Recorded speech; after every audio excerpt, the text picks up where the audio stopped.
लेकिन ध्यान दीजिएगा, निशांक ज्यामिति में मध्य बिंदु से आपका प्रश्न पूछता है ऑब्जेक्टिव में, इसको आज समझाएंगे, ध्यान से समझिएगा आप लोग। सबसे पहले मेरे बात को समझिएगा, कहा जाता है कि मेहनत इतनी खामोशी से करो कि कामयाबी शोर मचा दे। चलिए अब चलते हैं पढ़ाई की तरफ। सूत्र पहले समझाते हैं, ध्यान से देखिएगा। मध्य बिंदु,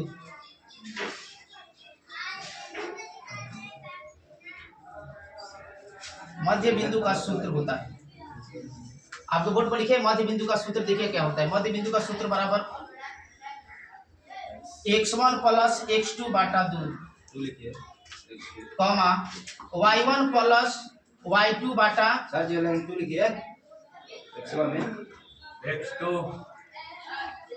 y1 प्लस y2 बाटा 2। ये आपका किसका सूत्र हुआ? मध्य बिंदु का सूत्र हुआ। अब इस पर प्रश्न कैसे पूछा जाता है, ध्यान से समझिएगा। क्वेश्चन नंबर 1,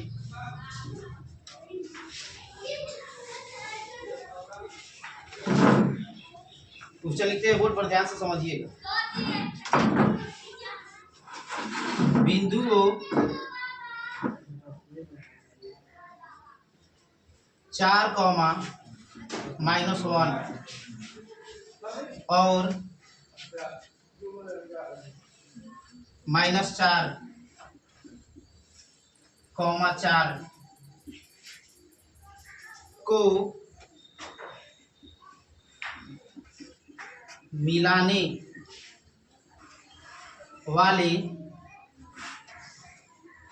रेखाखंड के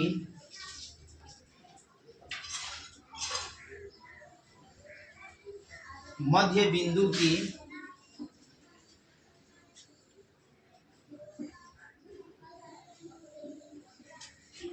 निर्देशांक है।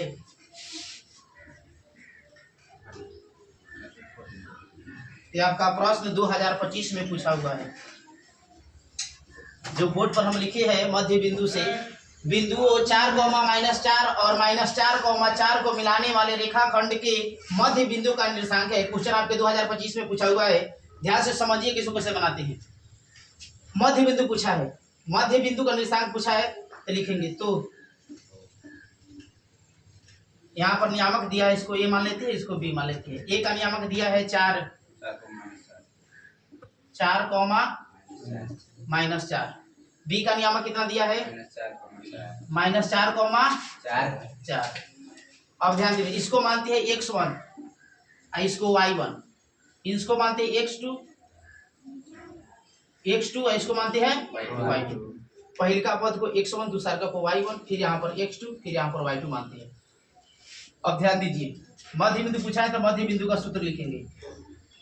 मध्य बिंदु बराबर, तो मध्य बिंदु बराबर सूत्र x1 प्लस x2 बाटा 2 कॉमा y1 प्लस y2 बाटा 2।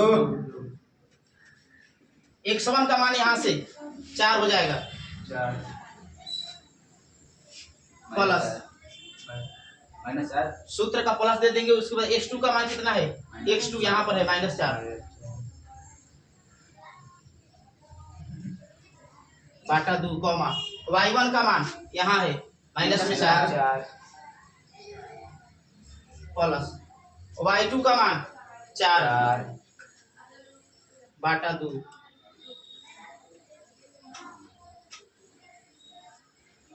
प्लस आ माइनस माइनस हो जाएगा, प्लस माइनस माइनस, 4 में से 4 गया 0। पहले सजा दीजिए पद को, 4 - 4 बाटा 2। आई होप माइनस है आपका प्लस है, तो माइनस आ प्लस माइनस, 4 में से 4 जाएगा 0 बाटा 2। ये भी देखिए 4 में से 4 जाएगा, कितना बचेगा? 0 बाटा 2। आई भी 0 बाटा 2। किसी भी संख्या से 0 में भाग दीजिएगा तो उसको क्या बना देगा? 0। अर्थात 0 बाटा 2 का कॉमा 0 बाटा 2 आपका आंसर हो जाएगा। 0 हो जाए, किसी भी संख्या से 0 भाग दीजिएगा तो 0 हो जाएगा, तो 0, 0 हो जाएगा। अर्थात इसका मूल बिंदु का नियम, मूल बिंदु क्या, मध्य बिंदु क्या हो जाएगा? 0, 0 हो जाएगा। समझ में आ गया तो वीडियो को लाइक कीजिएगा और शेयर कीजिएगा। इसको उतार लीजिए, नोट कर लीजिए अच्छे से, ताकि मध्य बिंदु से क्वेश्चन आए तो छूटना नहीं चाहिए।